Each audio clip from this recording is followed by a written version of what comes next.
Pendant que vous êtes tous en train de bander sur Jojo, les gars, allez regarder Nana. Allez regarder Nana.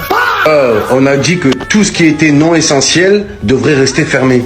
Alors ferme ta gueule. Tu vois le genre de personnage qui détruit tout ce qu'elle touche, sans même s'en rendre compte. Celle qui t'attire, celle qui te fait croire que t'es spécial, puis te remplace dès qu'elle se sent seule. Eh bien cette personne, elle a un nom, Nana Komatsu. Et oui, Hachi, c'est peut-être la définition la plus pure de la toxicité émotionnelle. Alors attention, on ne parle pas d'une méchante classique. Hachi, elle est douce, naïve, attachante, et c'est justement ça le problème. Sa toxicité est insidieuse. Déjà, premier point, la dépendance affective. Hachi ne sait pas être seule, jamais. Elle a besoin d'un homme, d'une relation, d'un quelqu'un pour exister. Résultat, elle saute de relation en relation, pas par amour profond, mais par peur du vide. Et ça, les mecs, ça fait des dégâts, parce qu'elle s'attache vite et mal. Deuxième point, l'égoïsme émotionnel. Hachi pense aimer fort, mais en réalité, elle aime surtout ce que les autres lui apportent. Elle veut être rassurée, protégée, aimée, mais elle ne se demande jamais vraiment ce que l'autre ressent. Elle prend, elle absorbe, elle dépend, mais elle donne rarement de manière saine. Le troisième point, les gars, c'est quoi? C'est ses choix destructeurs. Elle sait qu'elle fait des erreurs, elle sait qu'elle blesse des gens, et pourtant, elle continue. Elle trahit,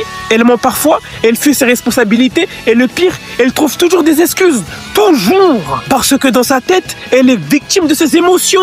Le plus toxique de tous, les gars, c'est son impact sur les autres. C'est une réelle folie. Des personnages comme Nana Osaki gravitent autour d'elle et finissent eux aussi pris dans ce kawaii émotionnel. Hachi ne détruit pas volontairement, mais elle entraîne les autres dans ses tempêtes. Alors non, Hachi n'est pas une méchante, c'est peut-être pire, parce que sa toxicité est réaliste. Elle est humaine, elle est fragile, et c'est exactement pour ça qu'elle fait autant de dégâts. Hachi, ce n'est pas juste une fille perdue, c'est un cyclone émotionnel. Et si tu t'en approches trop, tu finis forcément par te faire emporter. Je le répète encore une fois, allez regarder Nana, les frères.